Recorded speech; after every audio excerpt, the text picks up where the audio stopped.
Thank you very much, Paul. Thanks to all of you. Thank you, Mark Ford. I am certainly honored to be Sports Illustrated's 2013 Sportsman of the Year.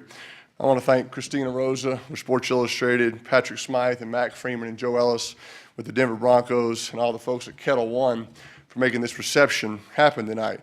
Like Mark said, this event is normally in New York, so to have it here in Denver is certainly very special.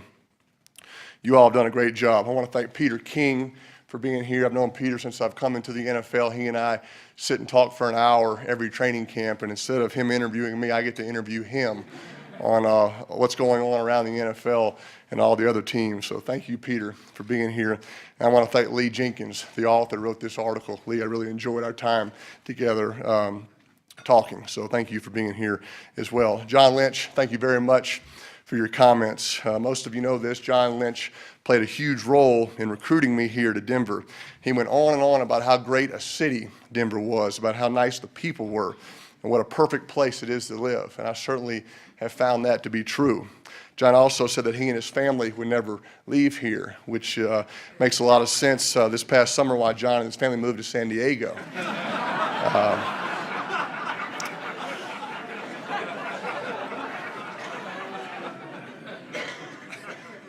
In all seriousness, no, John is coming back to Denver next year. But John, I think you will be in the Pro Football Hall of Fame someday soon. But in the Hall of Fame for friendship, you went in on the first ballot. And I'm very grateful you and Linda are here. And thank you for your kind words.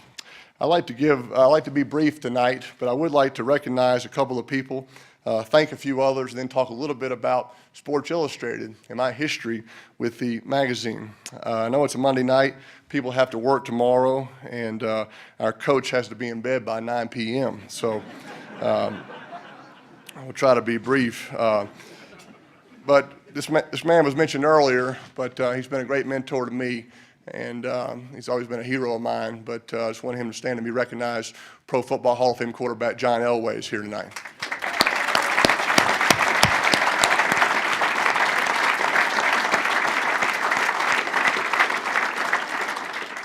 The leader of our team, our head coach, Coach John Fox, is here tonight.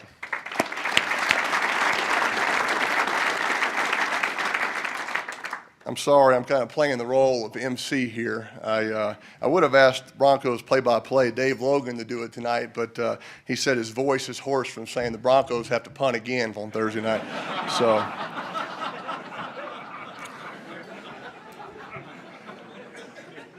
a college teammate of mine, a great friend, guy just retired after an 18-year unbelievable career in Major League Baseball, Todd Helton, is here tonight.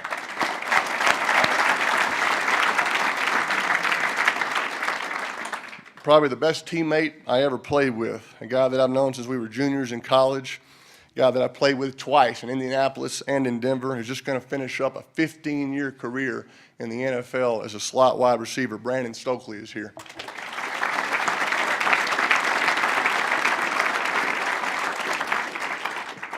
The man who drafted me to play for the Indianapolis Colts, a man who was as loyal and supportive to me as anybody could possibly be, one of the best general managers of all time in pro football, someone I'll always be indebted to. Bill Polian is here tonight.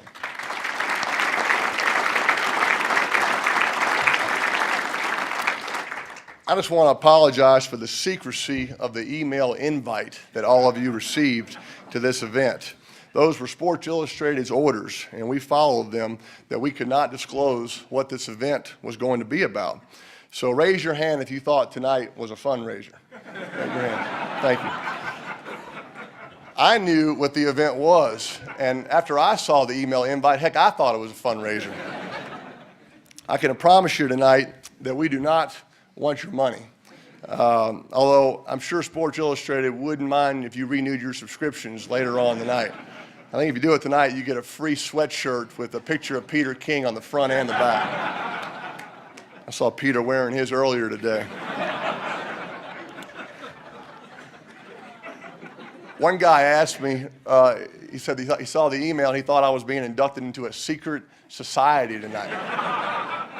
I can assure you that's not going to happen either. We're not going to lower the lights, bring out some candles and some witchcraft, and do a live sacrifice of Thunder, our mascot, up here on stage. Now, I'm here tonight to receive an honor that I do not think I deserve, but I gratefully and humbly accept. And the reason that all of you are here tonight is probably because somewhere along the way, you've been very nice to Ashley and me. And we want to tell you how much we appreciate that. Glad y'all are here to be a part of this special ceremony. To all the good folks in the Denver Broncos organization, from Mr. Boland to Joe Ellis to John Elway, Coach Fox, Coach Del Rio, his staff, Adam Gase, Jim Bob, Brian Callahan, Greg Knapp, Luke and the strength staff, Greek and all the great trainers, Flip and all the folks in equipment, Steve Boxer and all the good crew in the video department, Cindy Kellogg in community relations, Fred Fleming and Jason in security, and all the good folks in operations, Adam and Brian and Josh.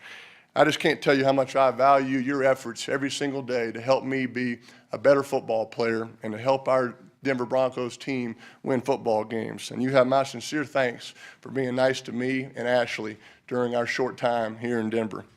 I also want to thank a special group of teammates. Obviously, I couldn't invite all of them here tonight, but Wes Welker, Jacob Tammy, Joel Dreesen are all here tonight, and they represent a bunch of guys that are fun to compete with and come to work with every single day. It really means a lot that all of you are here tonight. Lastly, I want to thank my football agent, Tom Condon. Tom's been with me for 16 years. He has allowed me to focus just on football, and I've always appreciated his support and all that he's done for me. To Sports Illustrated, you truly are an institution. You have been a part of my life since I was a kid. When I was 8 years old, I hit 4 home runs in a Little League baseball game. And we used to get our Sports Illustrateds on Thursdays. And I remember I couldn't wait to get home that Thursday to see if I'd made faces in the crowd. I didn't make it that week. I didn't make it the next week either. But when I was 12 years old, on a trip with my parents to my grandmother's house in Drew, Mississippi, my grandmother, Sis as we called her, showed me 2 Sports Illustrated magazines that had a tremendous impact on my life. The first was a 1970 edition with my father, Archie, on the cover. Inside was a lengthy article written by a popular writer at the time named William Reed. I remember staring at the article and looking at the pictures in the article over and over and over again, wondering what my dad was thinking at that time as a 21-year-old quarterback. I still look at the picture now, and now I simply wonder what in the world did he put in his hair?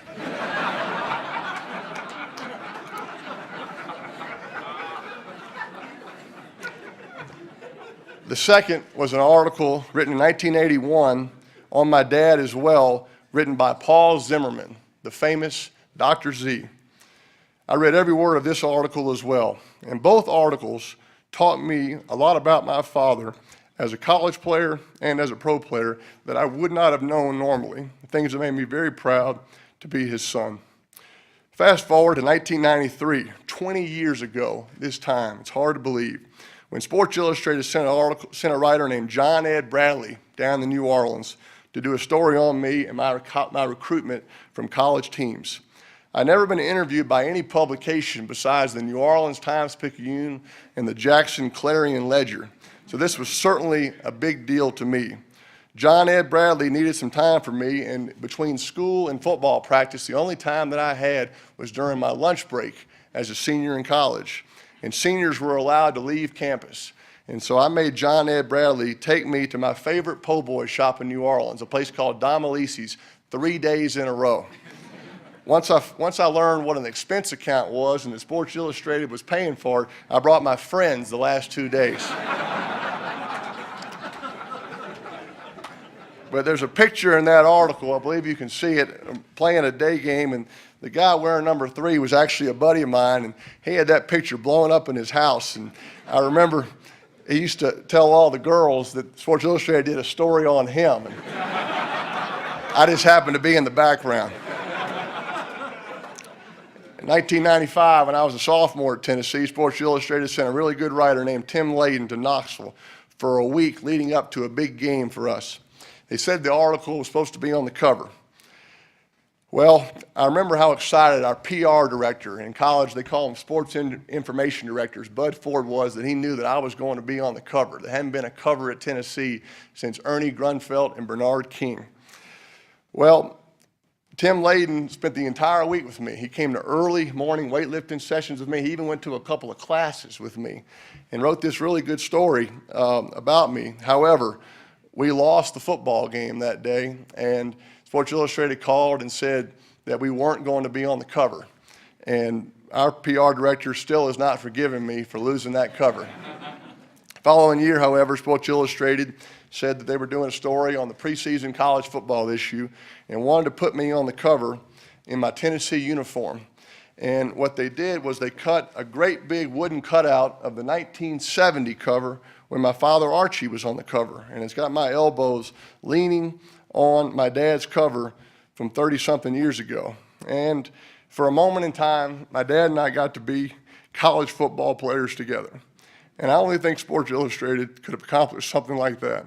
It was a very special cover, special something to be a part of, and my dad and I have signed thousands of these magazines that have come through fan mail our way over the years. It is by far my favorite. In 1997, Sports Illustrated called and said, "We'd like to put you on the cover again before your game against Florida." I said, "I'm going to pass this time. I've been on the cover of the magazine already. I really don't want the attention. I really just want to concentrate on playing this game." Well, evidently Sports Illustrated does not like being told no. And so this cover arrived in my mailbox on that Thursday. My girlfriend at the time, who's now my wife, Ashley, told me, she goes, "Oh, Peyton, it's not that bad. It does kind of look like you."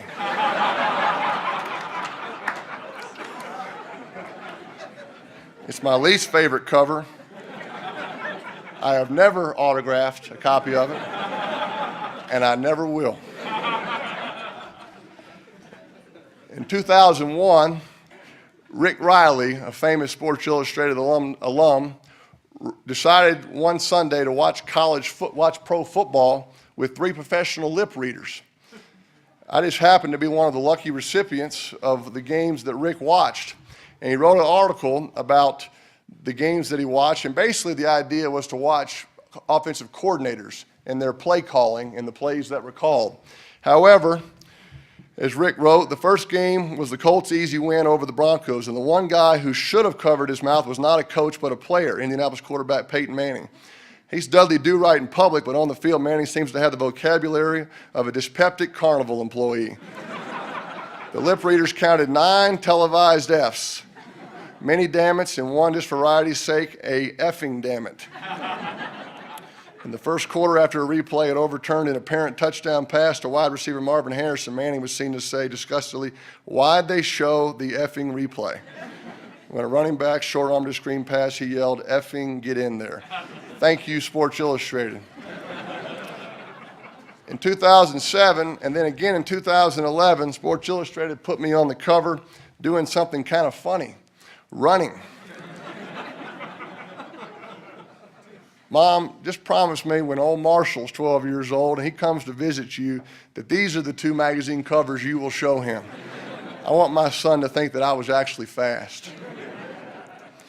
As you can see, I've had a great history with this iconic magazine, and I can't tell you what an honor it is to be named this 2013 Sportsman of the Year and join this list of unbelievable legends, from Roger Bannister to Arnold Palmer, Billie Jean King, Muhammad Ali, and just a couple years ago, a great friend of mine, University of Tennessee coach Pat Summitt.